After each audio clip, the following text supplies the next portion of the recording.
covering the light. Guess with solid minds, no tales of the strange. In Sasquatch Secrets, they'll begin to rearrange.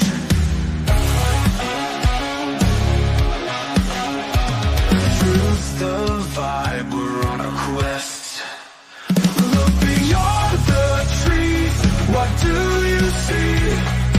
Factual stories redefining history. No myths, no magic, let's break the mold. With every word spoken, the wonders unfold.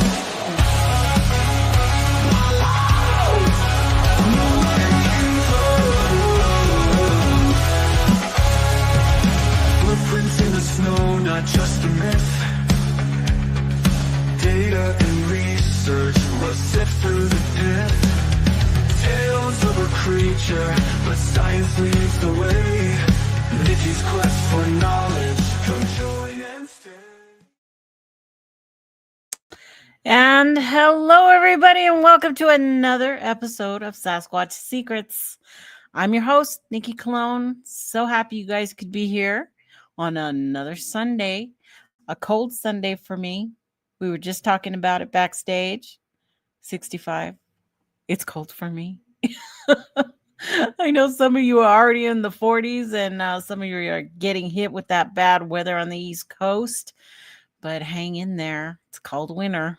We got to go through it, right? So it's good to see everybody in the chat. It's starting to bump up a little bit. Oh, there she goes. It was like stuck on 4 on my end. Now it's up to 15. That's a little bit better. So good to see everybody. And I'm going to go ahead and bring my guests on. Oh, wizard, what do you see as you twist its out? Hey. There he is, Jonathan, Sasquatch Wizard Adirondacks. How are you tonight? I'm doing fantastic, Nikki. And how are you? I'm good. Digging out. Hope you're staying warm over there. Trying to stay snug as a bug in a rug. Uh-huh. Yeah, for sure. Well, thank you for coming and joining me tonight for our topic. We're going to get into a little bit of this and a little bit of that. But before we go on, let's bring on Bree.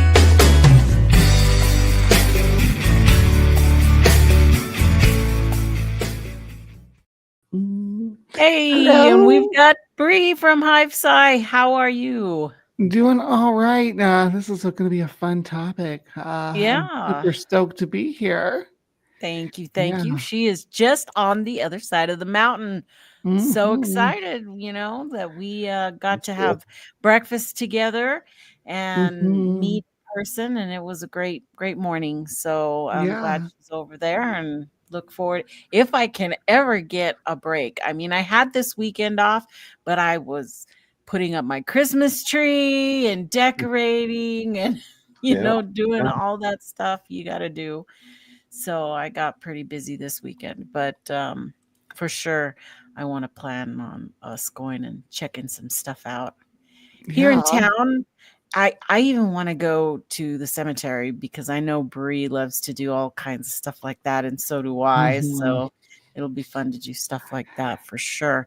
But before we go on, let me say hi again to everybody. And we've got Octopus in the house. Hey, he says, hey, Bree. And we got Brian and Jen. Hey, Jen. We've got Sandra Piper, as always. Hey, Sandra. And, if you come here, make sure you have to moisturize. Yeah, we're kind of dry out here in the Southwest. You definitely have to do that. Always have your chapstick in your pocket, okay? That's the number one thing. I had my fingers don't wrapped wash today. it. Remember to take that sucker out of your pocket before you wash it. Stop by real quick to say hi. Thank you very much, Grasshopper. Wake up. I know my music wakes you up every time, huh? It's good to see you. I've been trying to get Grasshopper to come on here and talk to me about something, but he just won't do it. I don't know. And Bat Mom's was way up there. And of course, Sharon says, have a great show, Nikki. She always does, all the way from Belgium. She's probably sleeping and listening. I would be.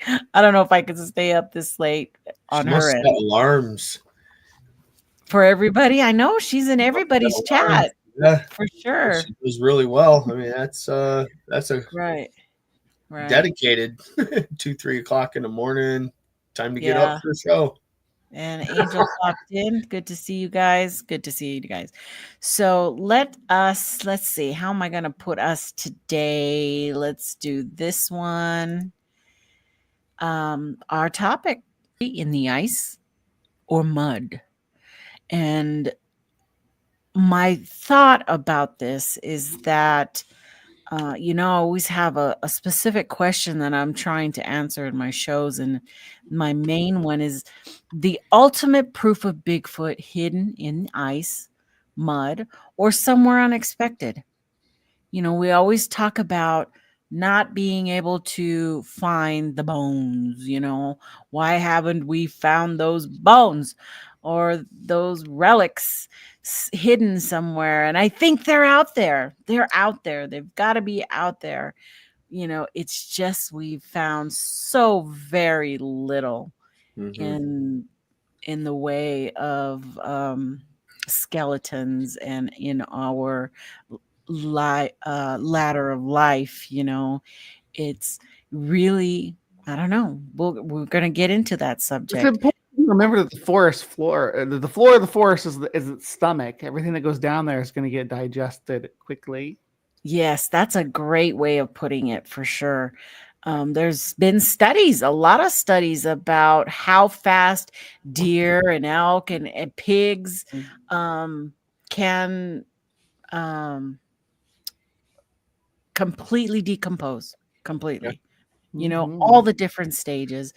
And it's actually really interesting. It's really gross. I've seen some of those studies, and they have all the pigs lined up, and it's really similar to humans, I guess, that the skin and that.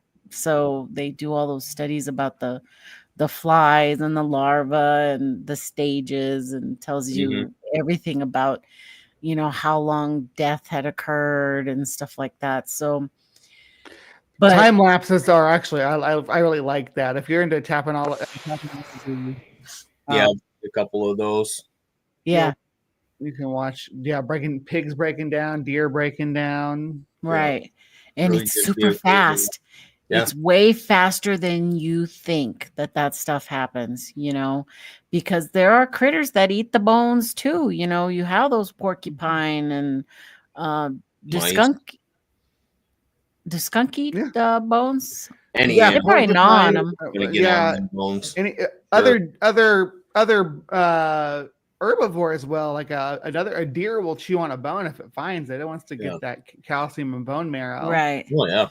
Yeah, squirrels are known to eat. I mean, people don't think, they think squirrels just eat nuts and berries and stuff, but a squirrel will eat meat. Yeah. An animal will eat just about anything when it's starving, and it will graze in dirt just to curb its appetite. Wow. Yeah, well, whatever they come upon, I suppose, they're going to make use of that. And marrow's in there. They're gonna I've always felt that Bigfoot's kind of be the same way, that it, whatever it came upon, it was not going to look away from a meal, whatever that may be.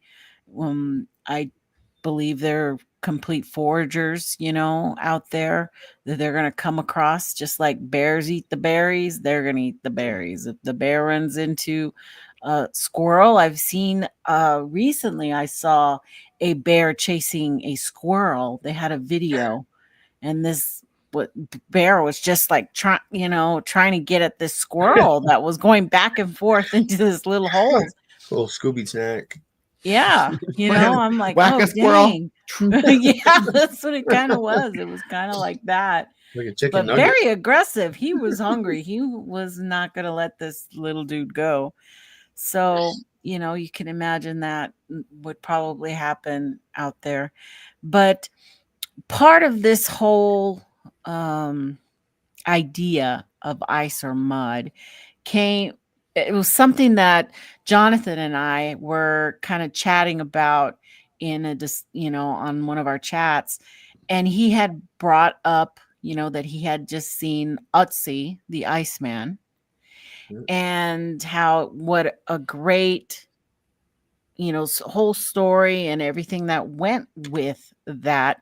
And Bree and I had talked about evolution recently on my episode 120, and where we were kind of talking about where could Bigfoot fit into that whole phylogenetic line. tree.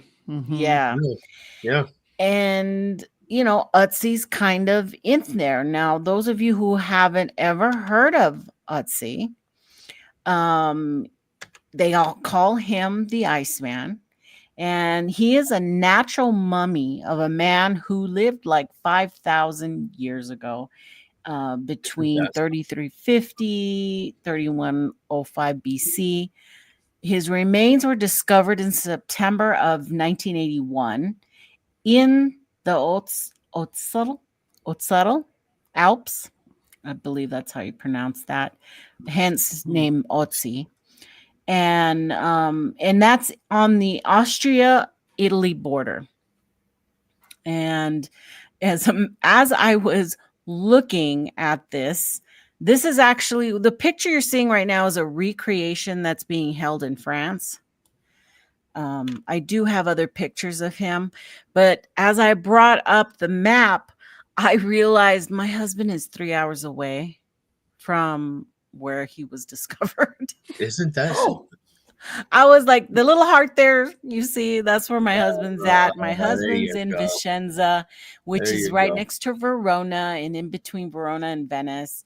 And get him an ice pick for Christmas and have him go up there and see if he can find a Sasquatch, for crying out loud. I was like, oh my goodness.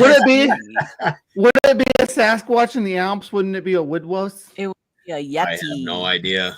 I don't know. Which subspecies it would belong to? Yeah. Yeah. Well, I know. Yeah. So hairy man.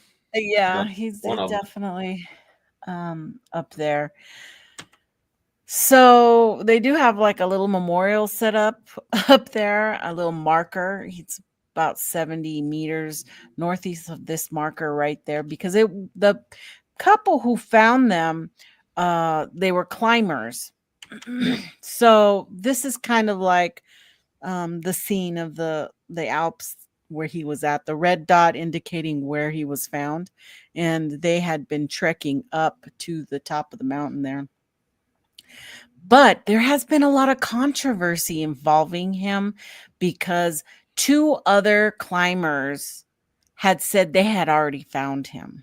It's such a crazy story if you go back and you kind of look at it. Both of them women. One of the women even said, I was the first one who found him. And to prove it, I spit on it. Can you believe that? She said, I spit on him so that you would find my DNA so that I would be the first one. Well, I'm sure she knew that's how that would all work out. First discovery. That was so crazy. I mean, everybody else thought it was just a hiker, modern day hiker that exactly. That is what. How would she know prehistoric? There's precedent for that, though. I mean, not. Yeah. Well, it even they find soldiers buried in glaciers and stuff too. Right. Yeah. Right. Yeah. And that is true. The original couple. Where did I do with the name here? The hands or something. Let me see. It was definitely a very lucky find, and it was a huge find for archaeology. Right. It was just to have all of the goat skin pant, leggings and all of its apparel and the tools and the apparatus that was found with this prehistoric man is beyond fascinating, that it would stood the test of time. I mean, you almost want to think, I mean, even be it that it's that cold something had to have happened, like a really strong storm where it was buried and somewhat airtight in a hurry. Yeah, because they were even able to extract fingerprints. Have you ever And watched the they movie? could tell stomach content for Blood, up to 33 hours prior to his death. That's incredible.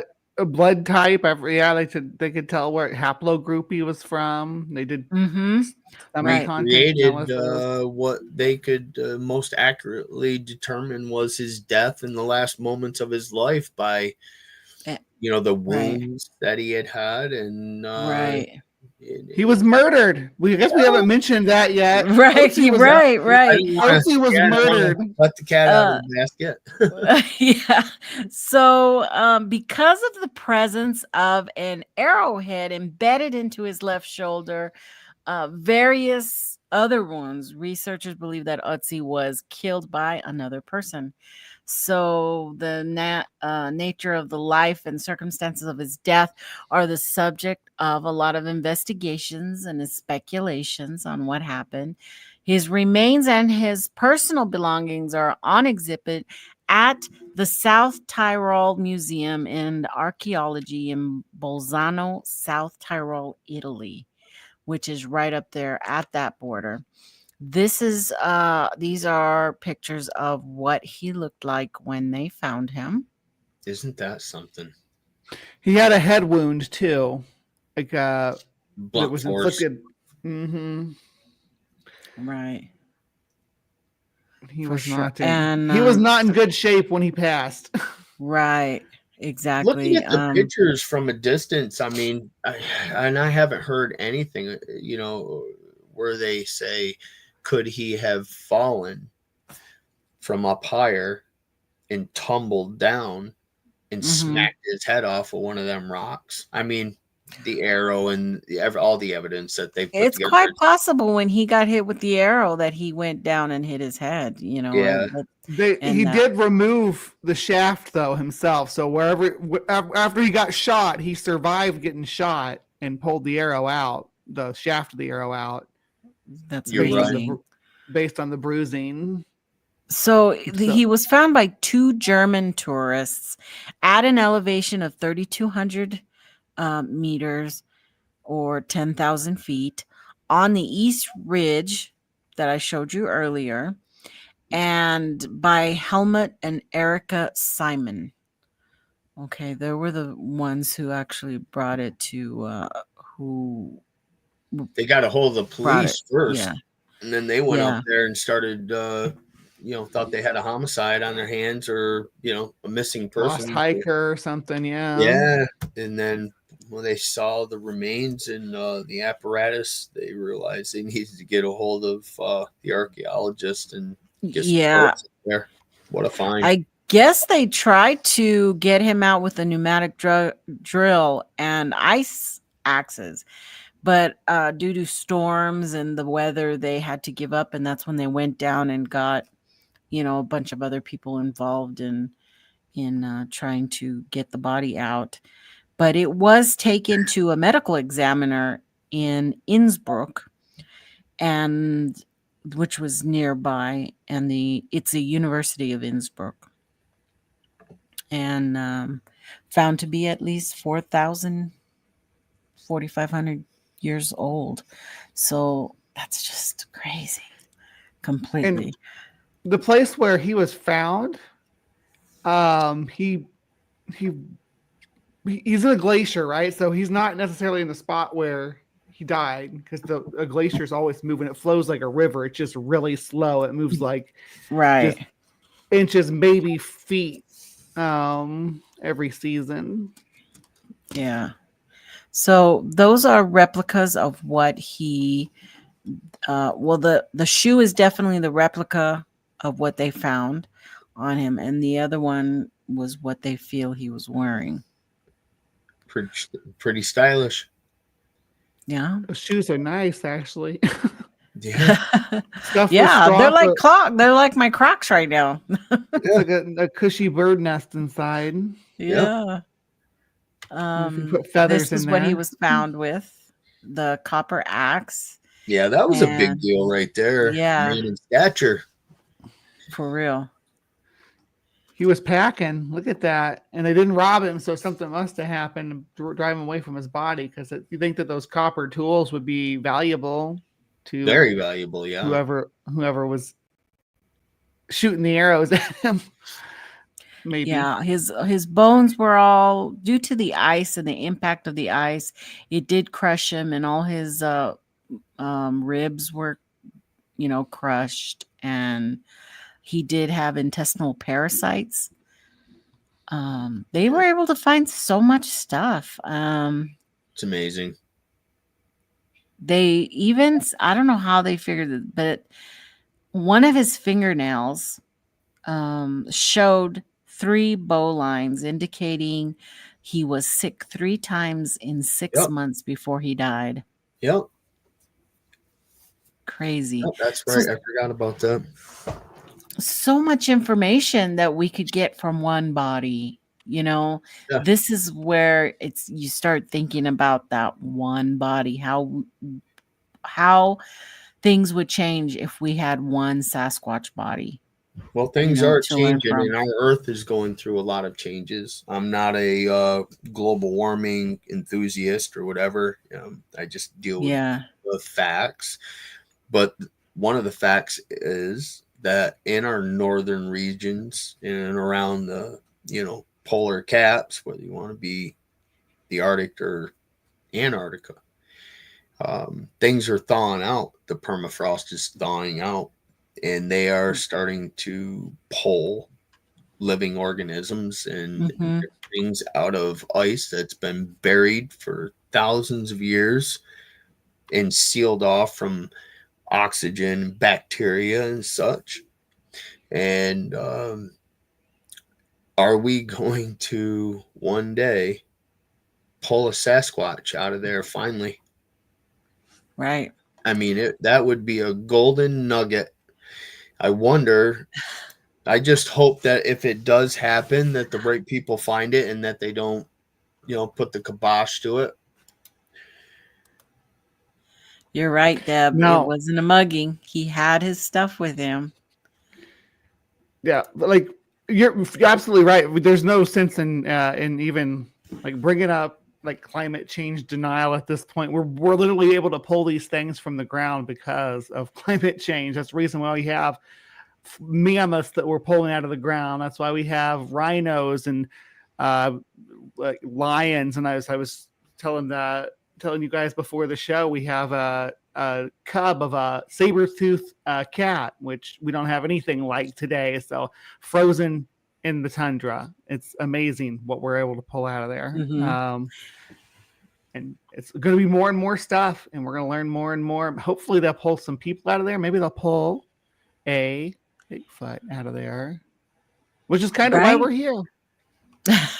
Right. I mean, that's where the answers are.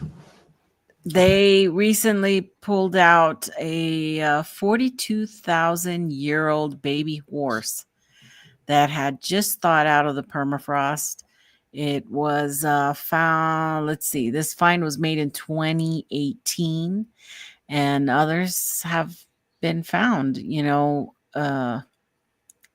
but the biggest thing, we already knew that they're finding those tusks and everything from the mammoths and how popular they are and the scandal involved with those getting taken and sold in the black market. And but there's a scientists out there that want to bring the mammoth back.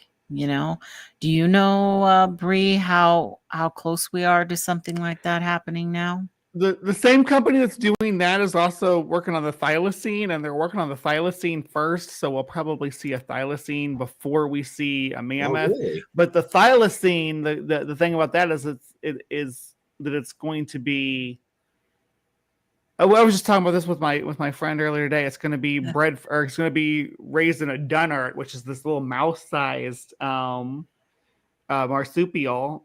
Now, the mammoth they're going to use an Indian elephant or an Asian elephant specifically to carry the yeah. And now mammoths and Asian elephants are closer related to each other than either of them are to African elephants. So they're actually fairly close genetically to modern, mammoths are genetically close to modern Indian elephants. And you can actually see some Indian elephants were pretty furry and fluffy. Yeah. Mm-hmm. Yeah. That makes sense because I heard they were going to release them up in deep parts of Russia for the experiment, right? The mammoths. Well, and then in Russia is the last place where the mammoths were too. The mammoth steppe used to stretch from Northern Europe and the UK and stuff all the way around across Asia, across the Bering Land Bridge into North America, all the way to Greenland. So it was just basically wrapped around, and mammoths were the kings of this ecosystem, right? They created this ecosystem.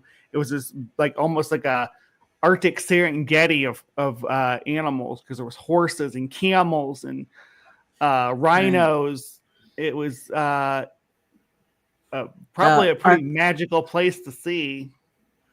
Were the polar bears, or was it Arctic bear, or some? There were bears, kind of bear, Cave bears. Cave bears were in those Europe. Bears, they were prehistoric too. Giant short-faced. Short-faced. Yep. Mm-hmm. Yep. Wow. And Arctotherium and Arctodus are the two short-faced bears that were native to North America, I think. Mm-hmm. They got really big in South America too, but that wasn't on the mammoth steppe. The mammoth steppe, though, was, you had dire wolves, you had running hyenas, you had American cheetahs, you had giant cheetahs on the European side, lions, hyenas, big cave hyenas competing directly with wolves. This whole biome of life that we don't have anymore. We don't have anything like it anymore. So what could survive on this mammoth steppe stretching from east to west? Could a large primate survive on that? I think that's an interesting way to look at it. A lot of people are like, how did they survive in this northern wasteland? And I look at the history of the area, and it's like, well, it was mammoth steppe, so it was actually a giant sort of grassland with all sorts of critters that if something's opportunistic omnivore and willing to eat, go grab that baby horse that we just saw getting carried out of the mud, go grab that and snack on it while it's trekking across the land bridge. Right. Sure, I'm here for it. Tell me more. It's just so much information that could be had, even from specimens that old. You think, well, back then we didn't have the technology, but now they can examine the microorganisms within the stomach to determine what they were eating, to determine that, he had 3 meals before he died, 1 2 hours, 1 3 hours, 1 at 12 hours, or whatever it is. I know it says there 33 hours, 24 hours, and something like that. And he had 2 meals right before he died. And they even discovered charcoal in his stomach, which means there was fire. Yeah. So they knew he had a fire going. Yeah. Or had cooked his meat somehow, or ate the charcoal. And we know that charcoal is used for stomach and he face planted in the ground into a big chunk of it that was burning. Yeah. Could have been too. Could have been. Charcoal had medicinal purposes too. Right. It's stomach ailments. It's used today for poison. It's still something common. He had some parasites, so yeah. So that is interesting. It's all interesting. He's also the oldest known human tattooed. Can you guess how many tattoos they counted on him? I was like, whoa. Just little straight lines, too. They weren't too extravagant. Am I supposed to guess? I'm going to guess 27. 60 something, I thought there was 61. Yeah, you're right. Oh 61. That's a lot of work. He was basically a Ice Age biker. Well, one of the scientists had suggested, that possible acupuncture due to the ailments that he was, faced with, that may have been. But yeah, then why would you leave the ink there? I don't know. And I want to, before I get any haters on that, yes, I know he was the Chalcolithic, but most people don't know what the Chalcolithic is. So I don't. What is that? The Copper Age. Yeah. Oh yeah, the Copper Age. That's how you say that. I saw it, but I wasn't going to say it. I was like, whoa. It comes between the Neolithic, which is the New Stone Age, and the Bronze Age. Oh, okay. So the Copper Age is like set in between. Some cultures don't even have a Copper Age. Some cultures go straight from stone to bronze because they didn't have to innovate bronze because somebody already innovated it and introduced it to them. Right.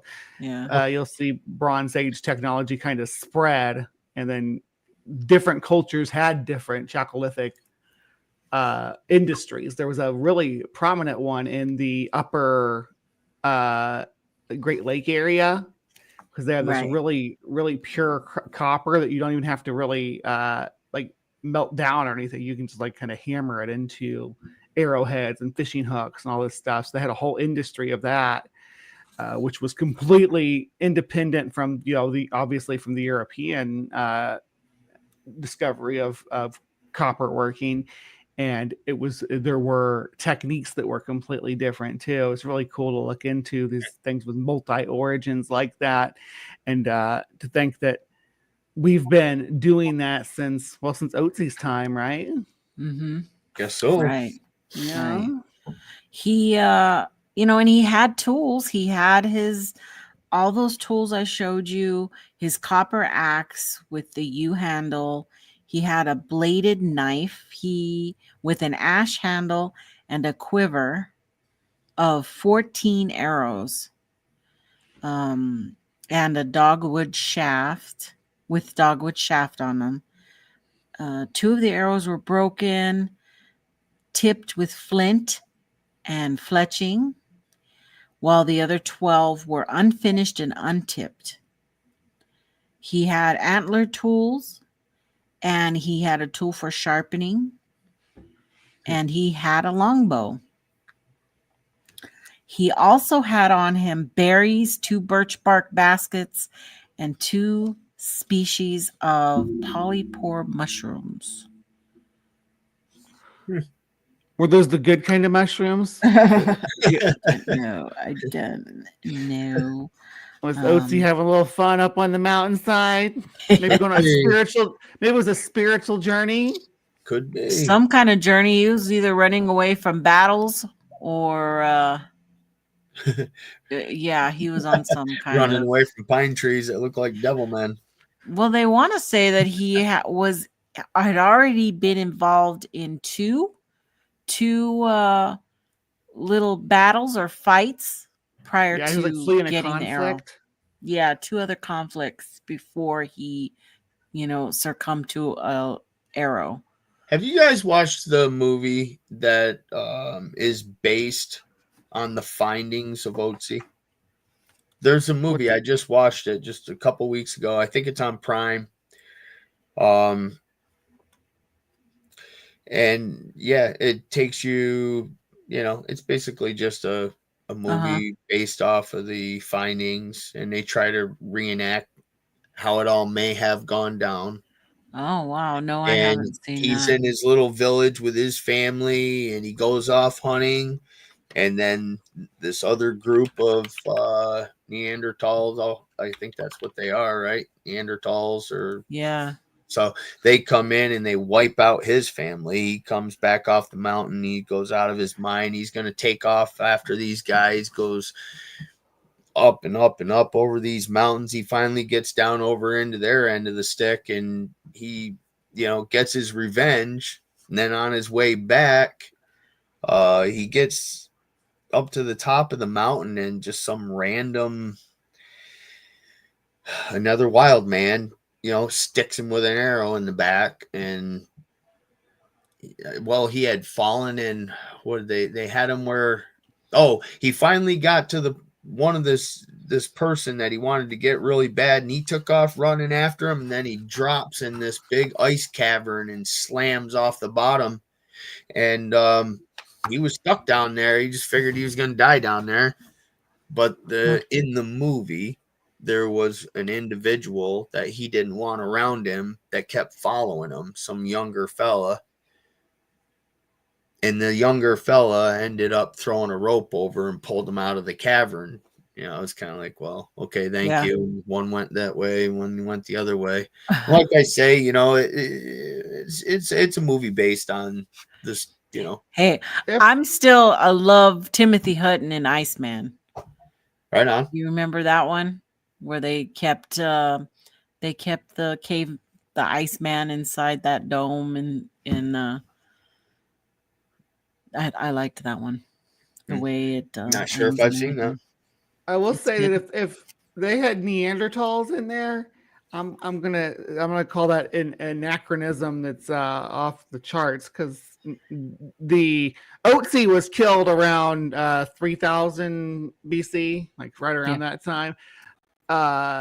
Neanderthals went extinct around 35,000 BC, so there's quite a bit of time between. So that was just an inaccurate statement of on my part. Okay. Refer to them as Neanderthals. There was nothing in the information that. Okay. Sorry, them as Neanderthals. That was the only thing that could come to mind. Like, I didn't want to call them a caveman. So. No, I get you. No worries. I just I wanted to make sure they weren't saying that in the movie. I was gonna be like, what? Yeah, no, they did not. They didn't. Nope. So you mentioned his genetics, and they found that he had a very high proportion, 90% of Anatolian farmer ancestry. Which was a European hunter-gatherer related type ancestry. Didn't they figure that he wasn't even really from that area, that he had traveled a long distance? Well, he was Anatolian ancestry, which is like the European, the other end, right? Yeah, it's like the Southern Europe is where you'll see Anatolian features. They got the more olive colored skin tones and stuff. Those are phenotype types that are typically found in Anatolian haplogroups. Now, they populated the European continent, like south of the Alps. Okay. And then north of the Alps, there were like I hesitate to call them the native Europeans, but they were kind of the native Europeans that moved in there directly after the Ice Age. The people that lived in Doggerland. Do y'all know about Doggerland? I have never heard of that. What's that? Doggerland was a landmass between that connected the British Isles to mainland Europe. It was basically half the European continent that sunk fairly recently within the last. Well, it sunk over periods of time. It didn't sink all at once like some Atlantis or anything, but it slowly sank over thousands of years. But there were presumably, kingdoms and villages and stuff that were built there and are now under the North Sea. One famous mummy that's also, or not quite as famous as Otzi and not quite as old, but it's the Cheddar Man. He was of these haplogroups that lived in Northern Europe, and the people that his descendants, I should say, not ancestors, his descendants still live within 10 miles of where he was. Oh, wow. Yeah. I thought I had. Oh, I think it's coming up. So then we're left with the questions of, what conditions helped preserve his body? It was, I think, a combination, right? The freezing cold, the compression of the ice, his circumstances of how he laid, and it, to me, it looked like he was in like a stream, that he possibly fell into cold water as well, that froze over very quickly, like you said, Jonathan. Something happened very fast. Yeah, it would have had to have sealed him up pretty good and not allowed the air to get to his organics. I mean, just because you're frozen solid, I mean, if you're exposed to the sun, even at those super cold temperatures, the sun itself with any dark, materials on him is gonna probably heat up. And I would think, that's in my opinion, is that it would start to decompose slightly more than what it really did, which would lead me to feel that it maybe some huge snowstorm, an avalanche or something, or maybe, like you said, maybe he did go into water, if that's what was there at the time, and then it froze over, cold front came through, something absolutely preserved that individual. Right.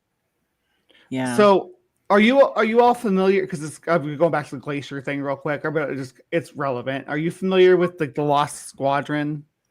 No. Lost Squadron, no. Okay, so there was this fleet of planes during World War II that were stationed in Greenland, right? Good job, Rabbit.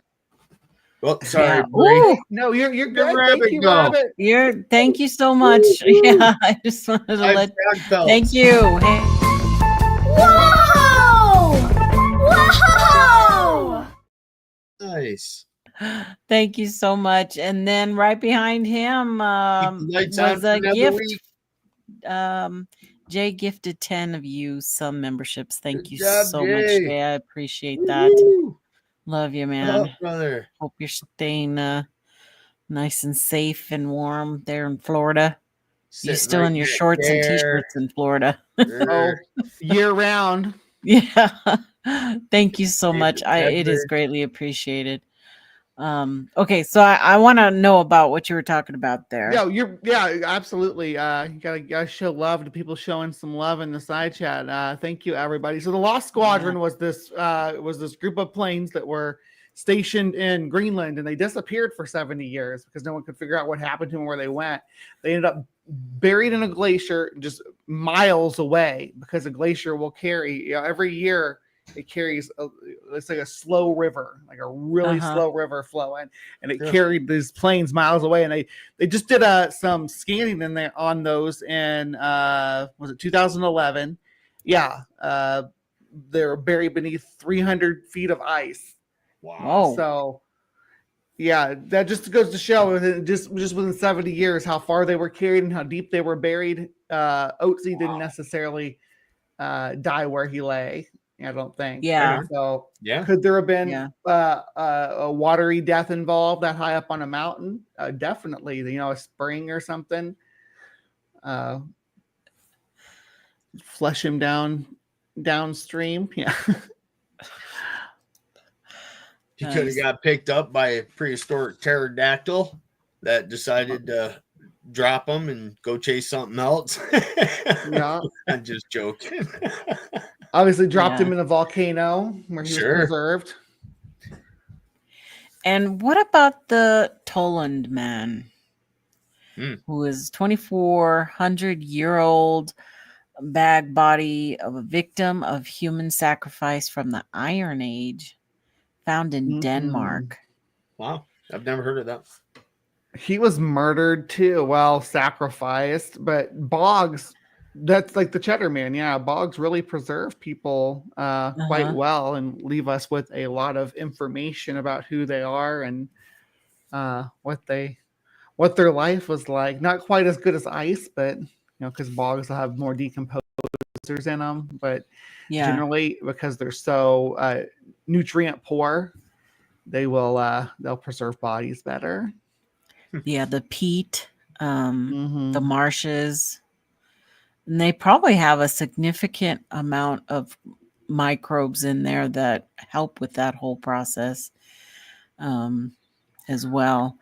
But that help to the preserving the remains. And that's what we're trying to get at. You know, what if we keep joking around that there's no Bigfoot in Florida, you know, but they have a lot of swamps. They have a lot of what it would take to possibly, you know, preserve corpse. You know, Yeah, I don't overly wet know. areas, the water, in the water, does do a good job of preserving flesh. And when you get into like sphagnum moss and bogs and stuff, they're not as acidic as maybe like a pine forest. So different types of substrates are going to be more acidic than others, which will break down organics much faster than another area not far away. So depending on where the body drops, goes in a hurry, or it could fall in a position in an environment that is conducive for being around for a long time. Yeah, Thanks, you know what's Batman. interesting? What's interesting is that the region, like in the Pacific Northwest and Rocky Mountain area, where a lot of Bigfoot sightings take place, right? Mm-hmm. Are littered with these cold water lakes that are just perfect for preserving things. They are the type of lake that create a type of fossil they call Lagerstätten, which doesn't just preserve the bones and preserve those, it'll preserve imprints of the body as it falls to the bottom, because the lakes are so deep, so cold, and so oxygen poor that those decomposers are getting down there to them in any great number to break them down. So they leave an imprint over time. Sometimes they lay down there for hundreds of thousands of years. Right. But yeah. So one place that we maybe need to look for remains of Bigfoot and other large carnivores and stuff too is going to be at the bottom of these cold water lakes up in the mountains. Yeah, I share that. I share that idea. I've spent some time thinking about that, and caves and odds and ends down these lakes, spring-fed lakes. Lake George over here, 60, 70, 80 feet down. I mean, it's got to be frigid cold down there. And if something was to, get knocked on the head or just didn't make it and sink to the bottom, my Uncle Donnie Rafferty, I mean, one human next to the other, some float, some sink like a rock. My Uncle Donnie Rafferty don't like water at all. And he'll jump in a pool, and that man sinks to the bottom. His bone and muscle density or whatever it is, there's not very much air in there except for what's in his lungs, and he'll just drop to the bottom and walk right across. So you get a Sasquatch out for whatever reason in a lake, and things don't work out well, and he sinks to the bottom, gets caught in a crevice somewhere, and there it sits. Wonder how long that would stay there like that. Well, and even like all the rivers and creeks and everything that Sasquatch could die or get flushed down, they all lead to these big lakes too, in the mountains. So that's where they get replenished with their water supply, but they're always really, really cold. The good thing about them is their water is usually pretty clear. So if you get like a submarine GoPro kind of little guy, because you want it to be able to move around like logs and stuff, because the bottom of these lakes are going to be littered with just like ancient logs and stumps and stuff. But then you have the fish and the rest of the aquatic biosphere that it's probably going to feed on. I wonder how deep you got to go until you get away. That's why these lakes are perfect, because they have that the logs on the bottom and stuff are like a carbon sink. Okay. So if you get down there underneath down there in that carbon sink, there's like no oxygen for the fish to be able to breathe. Okay, that makes sense. They don't go down below that. This is just a thought, but I've seen like videos of people finding elk down below it, and about like wedged under logs and stuff, or finding bears, wild boar. Is that Bat Mama? Did you see that, Nikki? Yeah, I saw. She stole her boyfriend's credit card. I guess maybe. Sending the love. Yes, thank you, Bat Mom. Love you. Good job. So then, we should talk about that. There's different kinds of natural processes, that fossilize, right? You've got the burial, all the sediment, the sand and silt and all that over time, the decay and the erosion. Mineralization, which is groundwater, I guess, seeps into the porous bones and creates a crystallization and hardening of those bones. There's petrification as well. I wouldn't be able to tell the difference of all these different types, but that's where the expert, anthropologists and archaeologists. The archaeologists come into play that can tell all this. But not only that, but mold. I hear mold plays a part in all of that and what gets preserved in the body, and which also makes a difference, right? Because when you do find a fossil, you want all that information, just like with Ötzi. Finding all his stomach contents really helped them determine what kind of person he was, what he ate, where he came from, what how he was eating and taking care of himself or not taking care of himself. He had cavities, he had this and that going on for him. So and there's also, it reminded me of Jurassic Park because of that amber fossil that Hammond had on his staff, because I always thought that was so cool. Seeing the amber fossil where the resin from the plants and the bugs get in there, and then it's perfectly preserved inside this nice little hardened piece of amber. And then there's freezing, right? That's what we were talking about with Ötzi. He was just completely frozen and kept locked in that freezer, just like the mammoths and all these other animals. So there's a lot of different ways that it could happen. So why aren't we finding more? You know what? And another one would be, well, bounce all over the place. Landslides. I mean, a mudslide. When you talk about sediment and sealing off organics to where it's, not going to see the light of day for a long time. I mean, look at these mountains over in California where just half the mountain, or what happened down here in North Carolina. And we've all heard the Mount St. Helen lore, right? About Bigfoot at Mount St. Helen. Yeah. Right. Yeah. Yeah. And even up there when I was in BC, we would going down, going past mountains that you were just seeing gigantic mounds of the mountains just come down, just completely mudslided or landslides down. Slow crawl of geology and erosion and little rock by rock. Massive. You don't know what's stuck in there. All the animals that get stuck in that and get mummified underneath there. There was a while back ago we were having a conversation. I think Jeff Harding and Pat Turner were on here, and I had brought up oh doggone it, what's it? The ranch there. Go help me out here. Skinwalker Ranch? Yes, thank you. And those guys had brought in this fella who had this tool, scientific device that was, if I remember correctly, it was hooked to a balloon, and they had multiple devices, and they put it up in the air, and it would detect deep into the ground. Yeah. And I don't know what it's called, but if the LiDAR? It was LiDAR.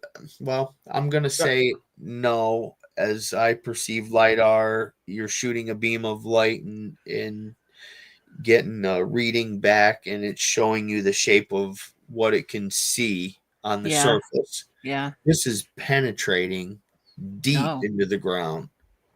And there's, either way, landslides, mudslides, avalanches, Sasquatch pinned down in there, where if Sasquatch are real, and whether they have troops, clans, family units, however you want to look at it, if they're all, lone wolf, nomadic, running around, I don't know. I have no answers for that. But if one gets caught up in a mudslide and gets buried 200 feet under the earth, it's there. Do we have a tool that can penetrate the ground to find the shape of such a thing?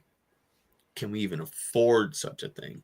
Is there anybody? Okay, so when I was interested, when I first got into this, all right, and I was in a lot of chats of Todd Standings, and I did the after chat after his show. There was a after show, and me and Rocker Gepta used to kind of host that, and a bunch of people would come in. We'd talk about all this, and there was this guy, and whether he was telling the truth or not, I have no idea. And I actually wrote down a bunch of stuff. I have a folder on him. His job was traveling all over up in and around Canada. He was hired to look for like natural gas pockets and oil wells and so on and so forth. The equipment that he was using, he had explained, there's tons of hollow areas. He goes, you wouldn't believe the amount of caves and hollow areas under the surface of the earth all throughout Northern America, up in Canada, so on and so forth. Something like that penetrates that deep. I mean, if we could get a signature of a 8-9 foot being like a Sasquatch, I mean, then we just got to find somebody who's got money to do the dig. Go get it. Money. Yep. That's another big thing. A couple days ago, I was in a Google chat with Jen and some friends at the Trackways. And I can't remember what I was telling Max, the Bigfoot hunter. Max Powers. Yeah. And I was telling him about my driveway, and he ended up sending in a picture of this blowtorch. It was some, I don't know. It was a pretty advanced looking blowtorch that whether you put down rubber roofs with, but he said you could melt ice with it. There you go. Let's go up where the permafrost is. We'll all get those, blow torches, and we'll go up and melt permafrost until we find Sasquatch. Oh my goodness. Piss on walking around in the mountains with a thermal. We'll just go up with blow torches and keep melting that stuff down until we find one. I don't know. I better get some sleep here soon. Hilarious. Oh, that would be an answer though, for real, to be able to just like do echolocation or something like that technology they were talking about at the beginning of the first Jurassic Park movie where they were like bouncing it off. They could see the dinosaur bones under the ground. I just want to be able to do that. So just to find it. A picture of what's down there. When I was telling you, Nikki, when I was in that chat, Doug Highcheck show with him and his boy Alex, and this was back a couple years ago, and just random stuff was being talked about, and I put in the chat and had mentioned, is there any way that we can go up to where the glaciers are, and is there any tool? Had that same conversation in that chat, and that's what I was talking about. That's the thinking in the mind is, is that technology out there? And if we can find somebody who's got some money that's interested in big technology getting used, because if it's just sitting there, it's not running away from us. You don't have to run after it. You don't got to chase after it. Damn thing froze up. It's just 800 yards under the damn ground up. You just got to scan and find it. If I knew that I had a device, if there was a device that was accurate and could do something like that, I wouldn't be walking around out here in the woods trying to see one run from tree to tree. I would spend all my time looking for it frozen in the damn ground, because that's where it's going to be. If they lived, they got to be there. Which brings up the whole idea of, okay, if Sasquatch is so much like human beings, do they take care of their dead like we do? Right. And I've thought about that. And they probably, okay, so let's say they do. And that's why you want to look in this sediment and the ice and everything else, because they can't get to that one. Uncle Leroy just got plowed over by half a freaking mountain. And I don't give a shit how tough them Sasquatch are. They ain't going to dig 800 feet down in the ground to get him. He's gone. And he's all wadded up down there. And he's going to get froze up and be there forever. And there will be his skeleton and all the proof that we need. Now, I'm going to say a few things about the bury their dead thing here, okay? So, first of all, now there are sightings of Sasquatches carrying sticks. I think they eat themselves. Yeah. I think they eat each other. Ew. They're going to waste nutrients. They will.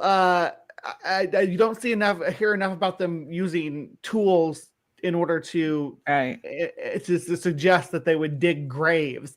And digging a grave is no small task, even with shovels and stuff. And trying to dig a 6-foot grave in a root-filled forest through the mycorrhizal network, and through any kind of rocks or anything in the middle of a forest with your fingernails is an Olympian task. I don't think that burying their dead would be a thing. That's just my opinion.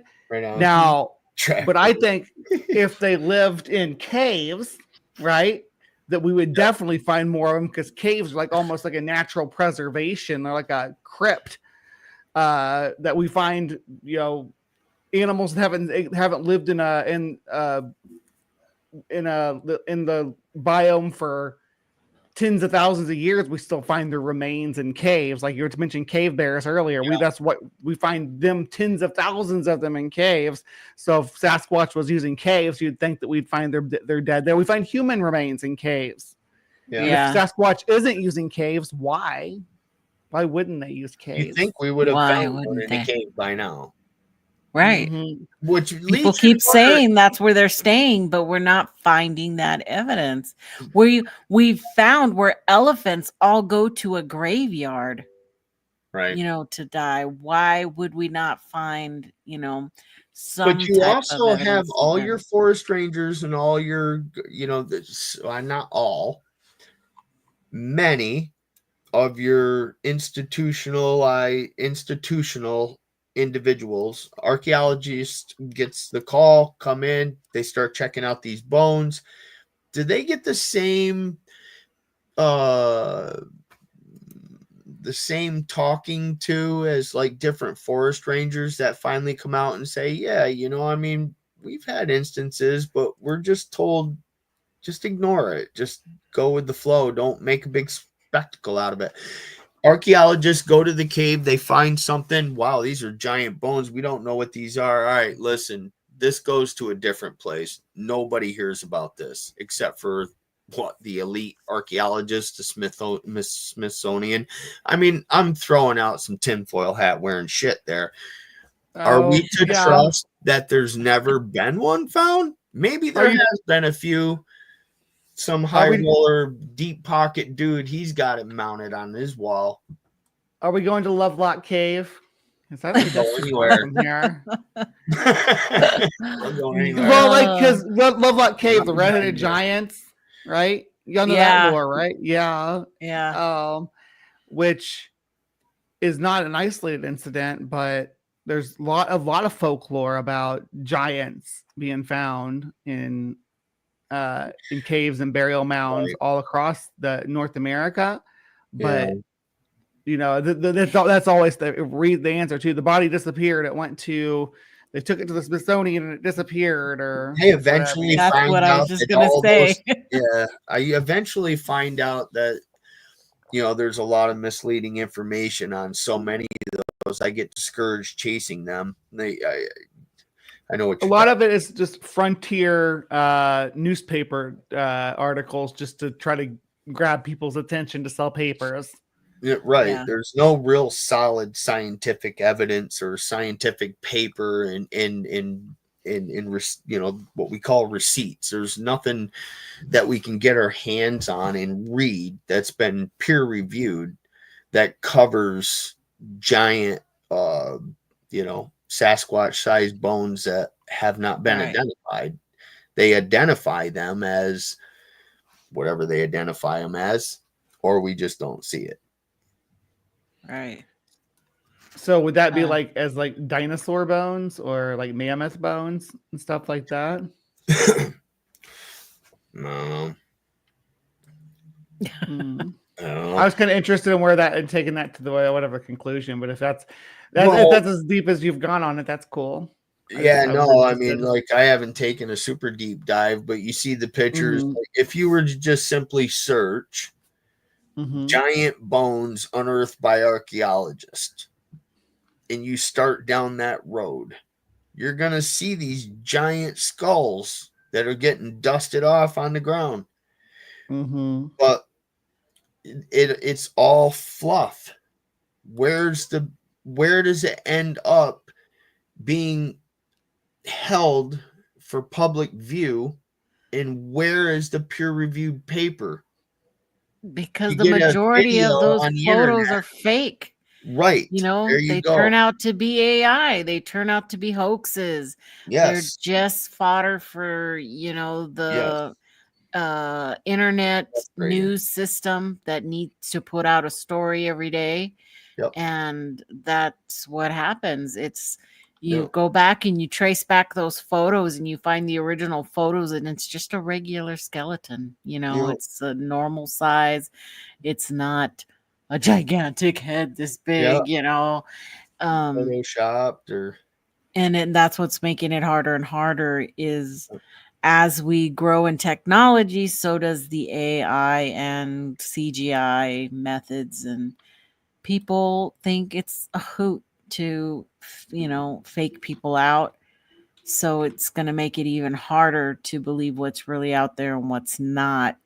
You really have to know those websites that are legit, you know, Smithsonian's and the places that are university-based, science-based places that put out, you know, real articles and the science about these matters. And do not go to thestar.com, you know, for any of those for information or photos. Bring it to me. I will decide. Okay. I love digging into photographs like the Civil War pterodactyl photos and stuff like that. Oh, like, yeah. Come on, guys. Yeah. Come on, guys. Yeah. Get it together. You know better than this. I like a good one that's convincing is the thing. And a lot of them are so disappointing. You get kind of jaded looking at them all. Yeah. Yeah. You know, I'm the number one person who's the first thing I say is that nope, not real. You know, I spend most of my day on Facebook if I looking on that stuff and I'm like, nope, that's not what that is. This happens to be this or that. And I started recently blocking those clickbaiters who are just trying to get people to, you know, go to their channel. What they don't want you to see, Nikki. It's what they don't want you to see, and it's the they. The they are really dedicated to keeping you from seeing the thing. Yeah. Yeah, for sure. For sure. But they post the same thing over and over again.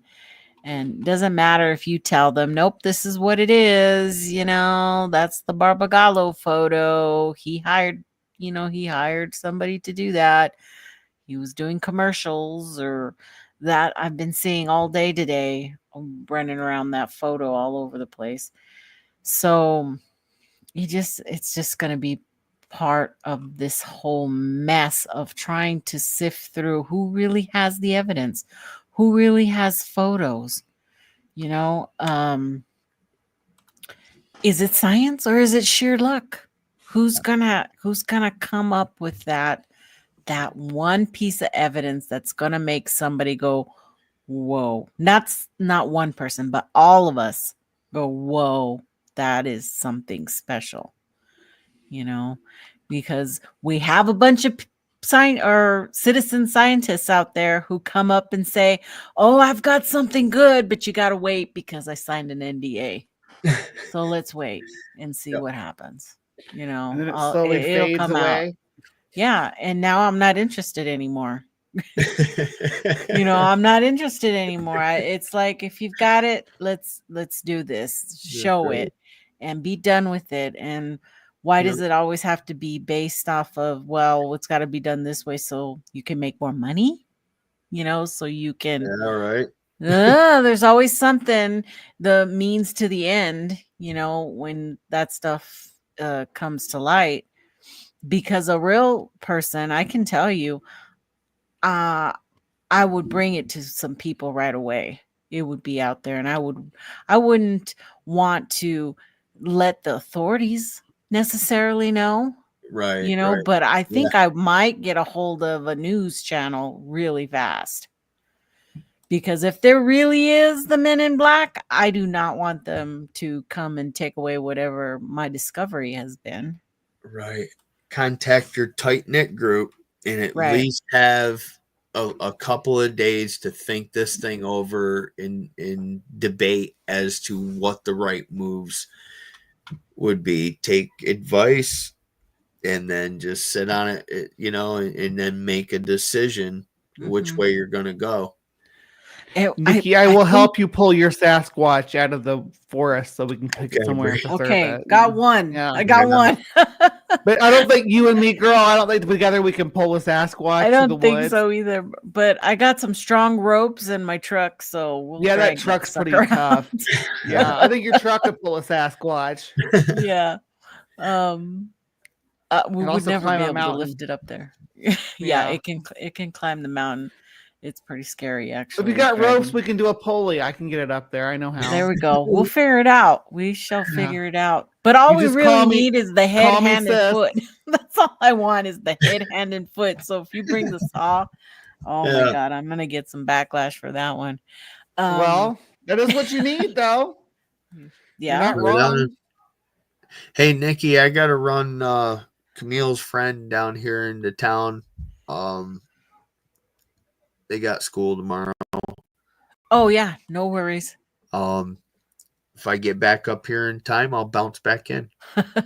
Okay. No worries. Don't rush it in that weather. Okay, Jonathan. Thank you for coming and sitting and chatting with us. It's been great. Good to see you, Dave. Good to see you too, Jonathan. Bye, John. God bless you. Take care.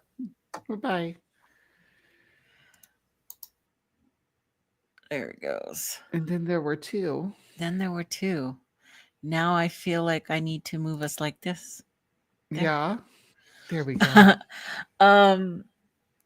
So let me take a look at messages real quick. Bigfoot exists. Why? Because if the human mind can think of it, then it is possible.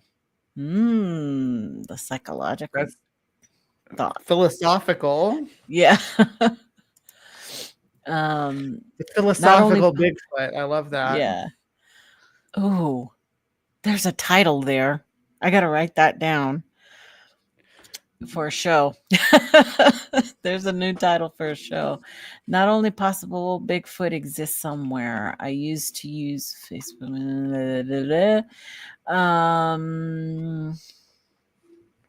Pareidolia. Yeah, a lot of pareidolia stuff out there for sure. I'm going to show you some right now. Wouldn't that be funny if we found out this is all made up from 1490? 1490, like the year? Was that the Columbus year? That's 1492. You're gonna have to clarify for us with Wolf Hunter. What's 1490? Like we're living in a simulation. Kaiju. What do you say? Oh, it won't change. There it goes. Oh no, I meant to hit this one first. Okay. I mean, a good argument is why we haven't seen, found bear, mountain lions, bones in the wild. Yeah, because They just get eaten up by everything. Everything. The other animals scatter the remains. They eat it. They bury it. They the forest floor is Gaia's stomach, Yeah. All those maggots and everything that happens, everything wants to eat. Everything's out there with the purpose of surviving, and to survive, they have to eat. So, Henry says, Grover Krantz says, if you found a Sasquatch body, you could not haul a potentially 1,200-pound corpse out of the woods. Cut off part and preserve it in ice if you can. Yep. Yeah, you're right. Did Grover Krantz have your truck though? Because your truck's pretty badass. Diane. Yeah, I don't think he did. I think it would make it. That would be pretty crazy. I'm gonna have to get some heavy duty chains. Mm-hmm. They might break our ropes, but it won't break your truck. Yeah. So funny. Let's see. One more. There was an explorer in 1496 or 8. He wrote his stuff down. I don't remember his name. Saw a video of it the other day about it. 1496 explorer. I don't know. About Bigfoot in 1496. I didn't know there was Bigfoot lore that old in the New World. You get back into that time frame in like Europe and stuff, and you have tales about wood woses and wild men in the forest. What's the Viking guy? He supposedly saw Bigfoot or saw something. In Greenland? Yeah. No. Where? Nova Scotia or somewhere like that? Who am I talking about? Somebody knows out there. Grasshopper. And it's like Ivan? the No, Squirglings. Ivan. Was it Leif Erikson? Eric the Red? Eric the Red never went to Nova Scotia. He settled Greenland. His son Leif Erikson discovered Vinland, which is Newfoundland, Lacrosse Meadow. No idea. Yeah, but I didn't know they saw Bigfoot. That's cool. I'll have to look into that.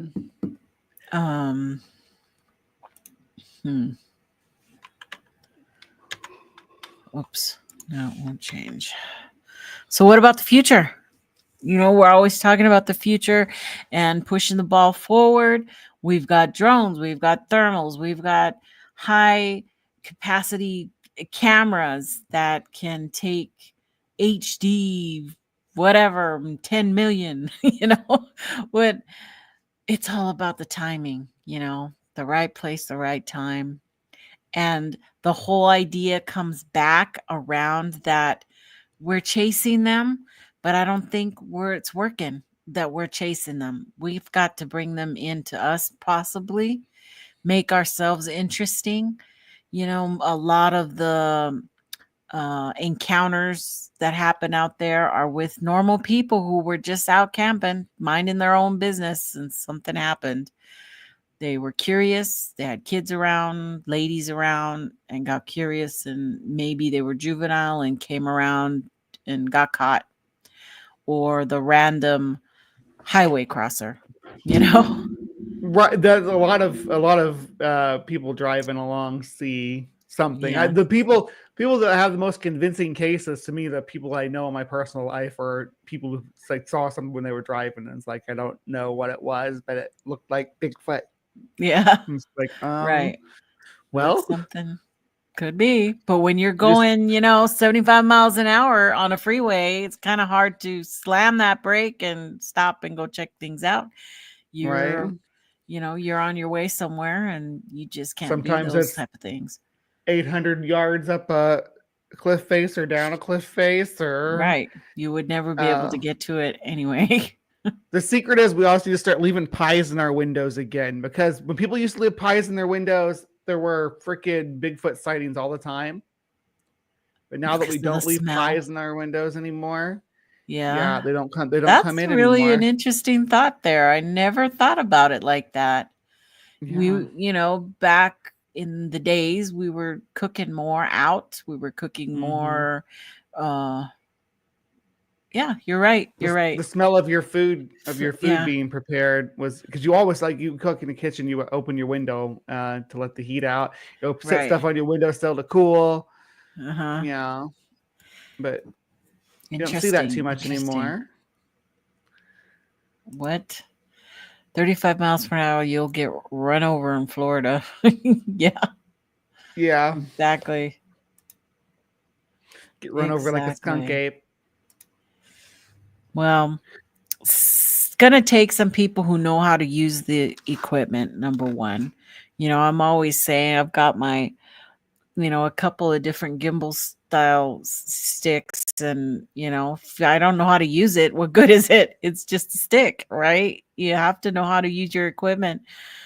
You have to know, have it on the ready, have it on all the time, have something on all the time, because that's the other thing that happens is, oh man, I just turned it off, or, oh, I was already out of memory, or the batteries are dead, or, there's always something that happens, and that's just going to be life. Yeah.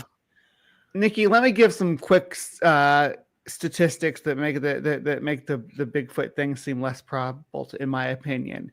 Okay. So Arizona, a big state, but it's got some mountain ranges in it, right? A lot of it's desert.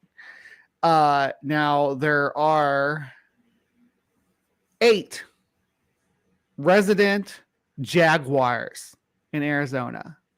Those are jaguars, the big cat that living in Arizona in the mountains. And we know where they are, where they live. Each of these nocturnal, camouflaged cats that live their life by stealth and of all the big cats, they interact the least with humans. They avoid us. They don't see us as food like leopards, lions, and tigers do. So they avoid us. They don't want to mess with humans as much. And we know where 8 of them are. So when it comes to Bigfoot, why don't we know where one of them is in the entire country? If we know where 8 of them are, 8 jaguars, which is really rare in North America. Yeah, we know exactly where each one of them are in Arizona. It's things like that make me say, well, but then people say, well, they're intelligent as humans. But they still have to exist somewhere, though. They still have to physically exist somewhere if they're an animal. I mean, we get to the supernatural claims and stuff like that. I don't, it's fun, but when we're talking about it seriously, I'd rather talk about biology and ecology and how organisms can survive in an environment and what they'll leave behind if they do. Yeah. No grasshopper. There are jaguar. They came over the Mexican border. They're jaguar. They're real jaguar. Yes.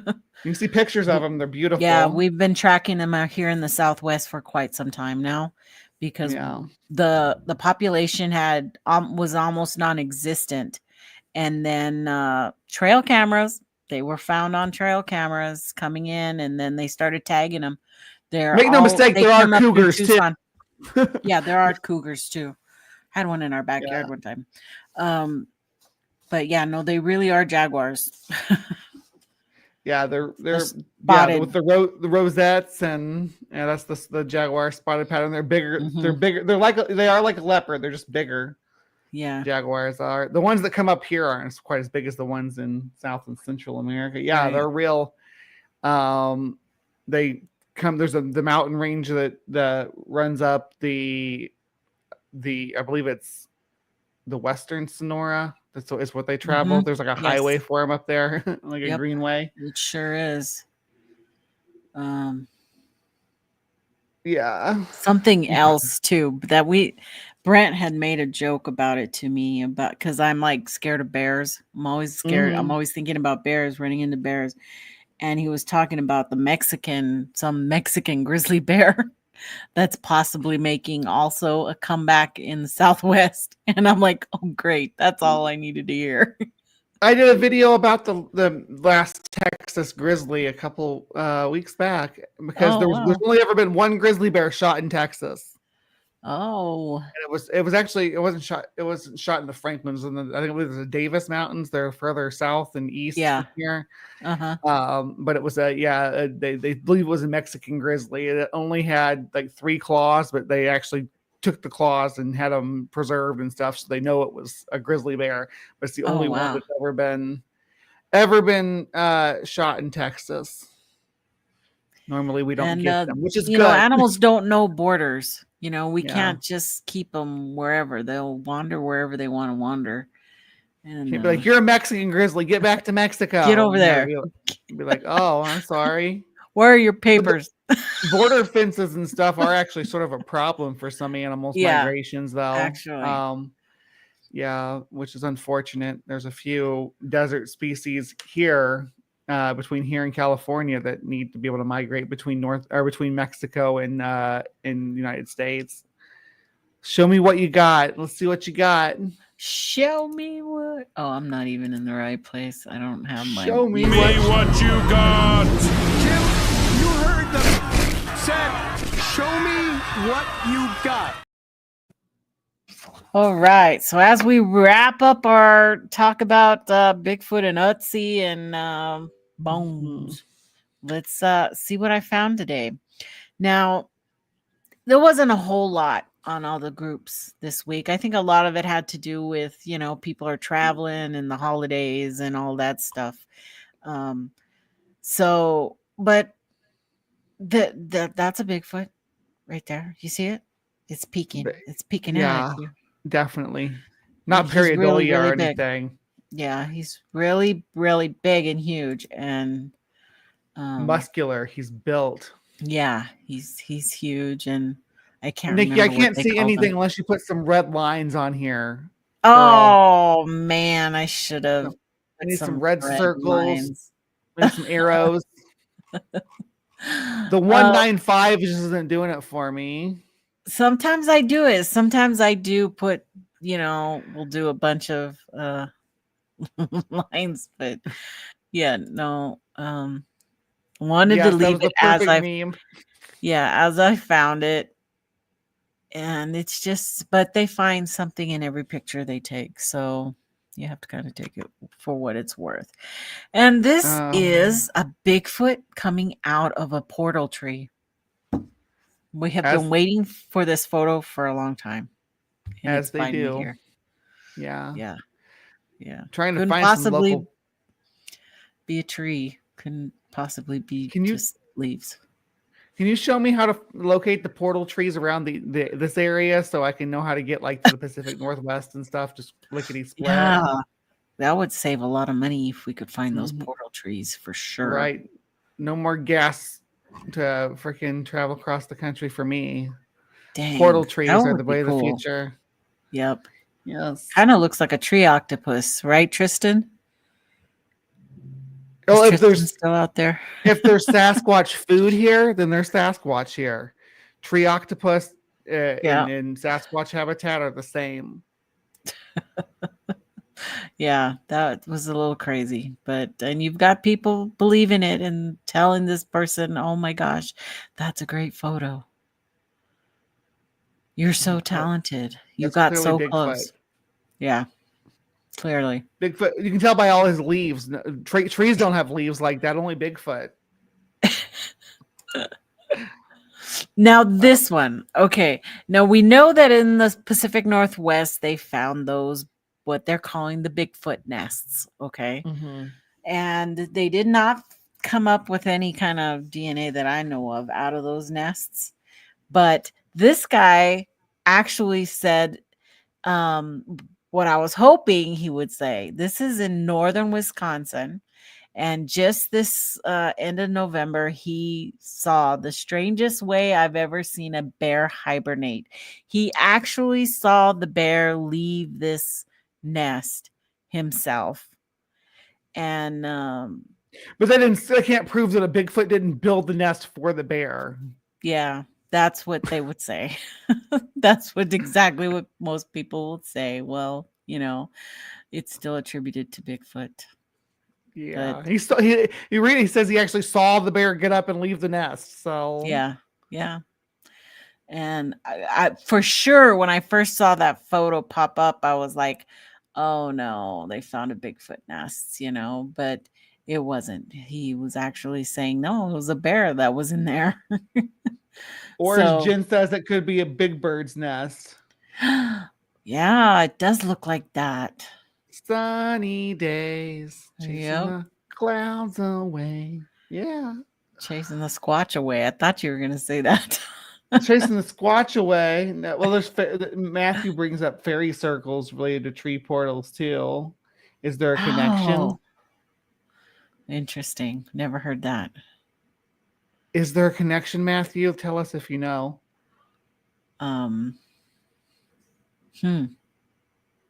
The Fae traps.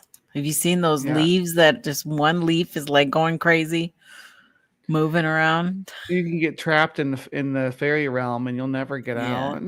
Never get out. Is it possible that the Patterson-Gimlin film that the creature isn't the last one? That would be interesting if the species was extinct now, except for that one. If that was like the last. That was the last one. Then it wouldn't explain all the other sightings, that are happening all over the continent. Well, all over the world. Yeah, you weren't wrong. Yeah. I mean, people see.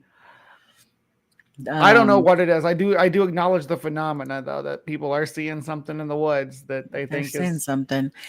And I don't think the population is as grand as a lot of people say it is. I think they're on the verge of not being around anymore. And I think a lot of people are seeing the same one, they just may migrate or travel more, but I don't know. I think if there were more of a population, then we would see more of them. We would have more evidence. We would find their shit more, Yeah. If there was only one, he'd have to, or like if it was the last one or whatever, if she was the last one, I guess since we're talking about Patty. Yeah. It's there's a certain kind of poetic melancholy to that notion, though, It is, but I don't know. You have to believe that Patty was real to begin with. Yeah. And I don't know. It just I'm not in that camp. I don't believe Patty was real, but my position, sort of, Nikki. Yeah. I don't either. Actually, I've been more on the downside of Patty not being real for some time now. Yeah. But I'm more about it doesn't matter. It doesn't matter if I believe Patty's real or not, because we're in the same place. But we would be either way. If I believed or not believed. Doesn't matter. No thinking or knowing if the Freeman footage is real or not real doesn't matter, right? The sequence of events in both circumstances happened, and you can believe it either way. It doesn't really have any bearing to why I believe there's Bigfoot. So I gotta say, Grasshopper is probably right about this. Probably a good way to know if there's a tree portal or not is if there's tree octopuses hanging around. That's a dead giveaway that you found a tree portal. That's some Bigfoot philosophy right there. 101. Yeah. They build their nest on tree portals though? I don't think so. Ooh. Huh. Interesting. Hey, Danny. Good to see you. Hello, Danny. That's what keeps me in the hunt. Deb says thousands of people can't be crazy in the exact same way. Yeah, something's out there for sure. I do believe that. There's some really weird stuff that happens out there. And I believe in the paranormal.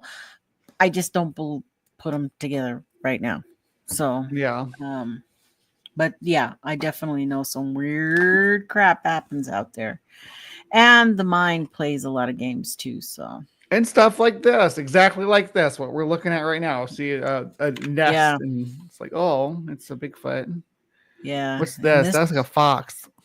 Yeah, there's a fox there. But all it said in the comments, the top of the post was zoom in. So I zoomed in, and I'm assuming that big dark spot back there, they're calling a Bigfoot. That looks like just a fir tree to me. Yeah, it's just a dark tree back there in the back, but yeah. Of course, pareidolia. Your mind wants to see a body, see a face, see eyes, see things. So, but definitely that's a fox. Yes, I can confirm. I can see his little black socks. Yeah, so cute. So that was that. And now it's time for your headline news.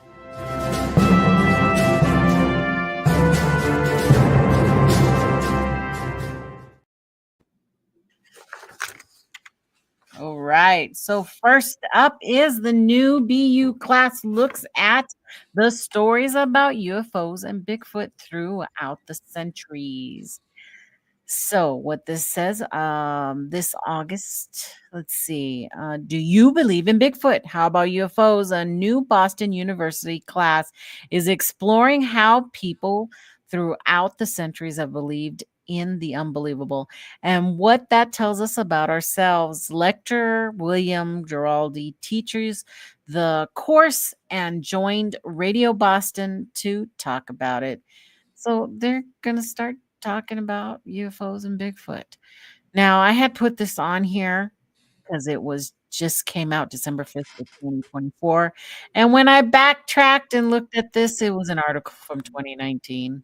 So it's kind of old. But what do? What did I tell you about the internet news system? They recycle a bunch of stuff and they don't have anything to put on there. So anyway, but it's interesting nonetheless that there's a class that you can take for credit about Bigfoot and UFOs. And the world is buzzing about UFO stuff right now. So I'm pretty sure that's why they put that in there. And let me know if you guys are seeing, stuff in the skies. I'd be interested to know where you're seeing stuff other than drones. Yeah. I'm not interested in the drone stuff. I don't know who it is. Pretty much anything can China, be a drone Russia, anymore. I don't know.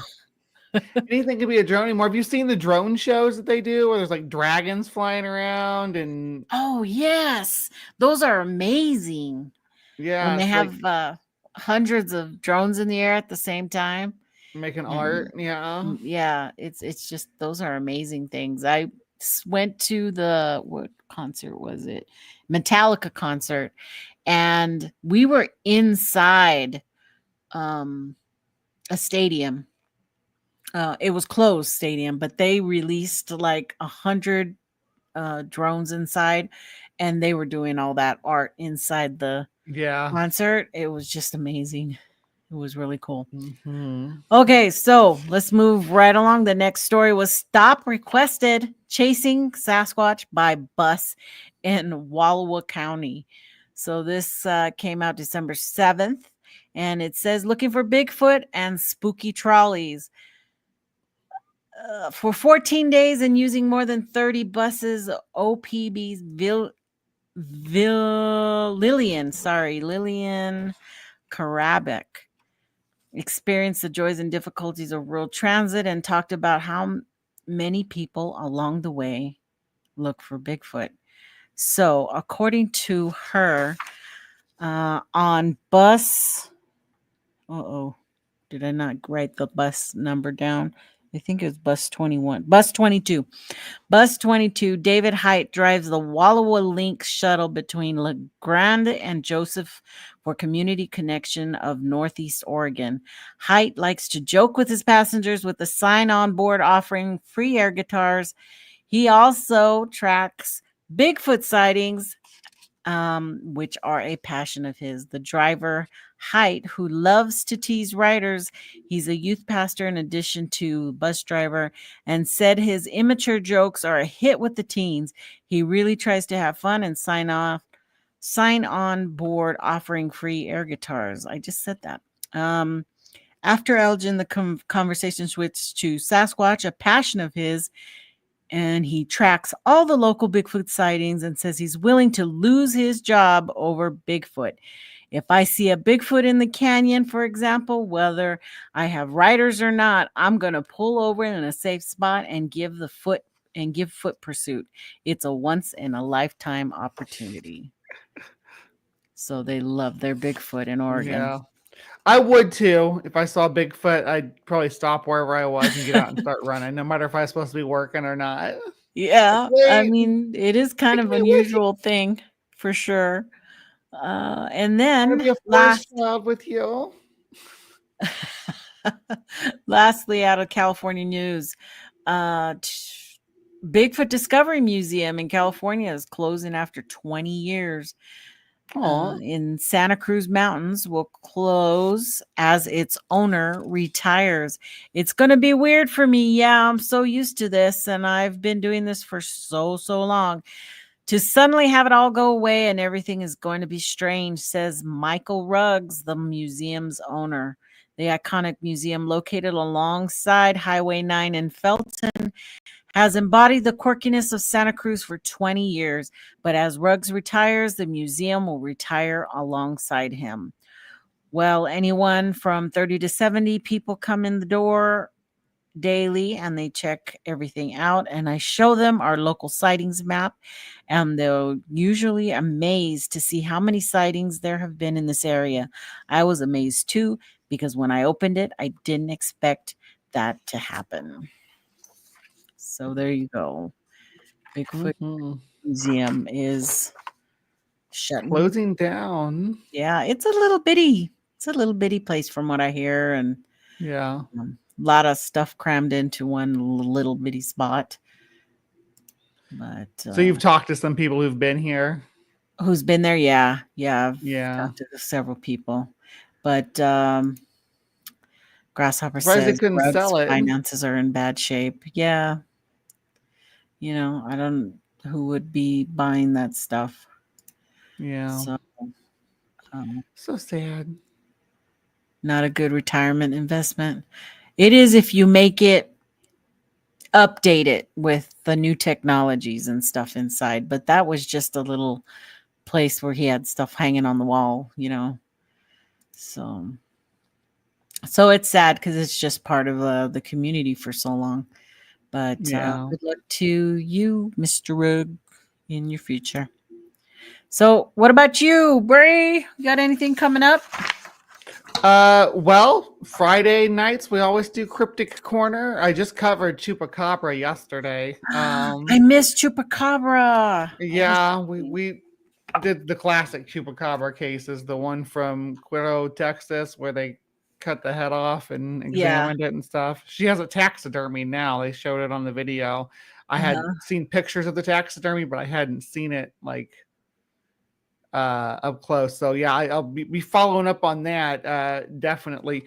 As far as the upcoming Friday, we have haunted CCTV footage. So if you like ghosts and stuff, I'm all over that this coming Friday. So come check that out. The 13th, Friday the 13th. We haven't. Oh, is it? Ooh. Oh man. Yeah. I just know it as payday. That's all I know it as. Well, you were supposed to get paid, but it's Friday the 13th, so you're gonna get cursed.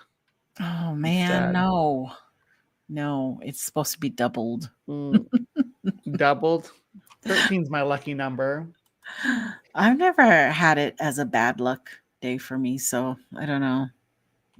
I better knock on some wood right here. So yeah, I got some too. There we go. Grasshopper says that's a Mexican dog. DNA showed that it's a popular dog down there. Hairless, size of a retriever. Is that what that one came out to be? She said that the DNA test that it was half coyote, half Mexican wolf, but I don't trust the lady, so Dr. Canyon. Yeah, I don't see it as a half wolf. It didn't look like that. It did look weird. It did have those weird bump on the butts. Yeah, that's what they call anal gland disease. I looked at some pictures of that today. Oh, really? Too. Oh, yeah. I always thought that was weird. Just a really bad case of anal gland disease, as far as I can see. Huh. Well, folks, that's it. That's brings the show to an end. I don't know if Jen is Squatch DTV having a show after me. Pecan pie. Why are you talking about pecan pie? I love pecan pie. Pecan. That time of year. Pecan. I used all the leftover turkey and stuffing and made soup. It's waiting for me in the other room. Oh, yum. Yeah, it smells delicious. Well, I had a little bit before the show, but it's time to go get some more. Yeah. Well, everybody, I'm not going to hold everybody up. I'm going to go ahead and make sure you can find Bree's link down in the description. Go over there and show her some love. Hit that. Yes, please. Sub. Hit that sub. She does great shows on Saturday. I love the Saturday shows. I usually am there, but it's been a busy weekend. It has been a busy weekend. So everybody, love you all. Please be sure to hit that like button. Thank you for all the love. Jay, thank you for the memberships. And thank you so much, Bat Mom, for helping me out and stealing your boyfriend's card. And Rabbit, love you. Thank you for always being here and supporting me every darn Sunday. Appreciate it so much, you guys. You make me come back every week instead of saying I'm done. No. Anyway, thanks, Bree, for coming on and sitting and chatting with me. It was a good conversation. You guys, I love you all. Have a good night.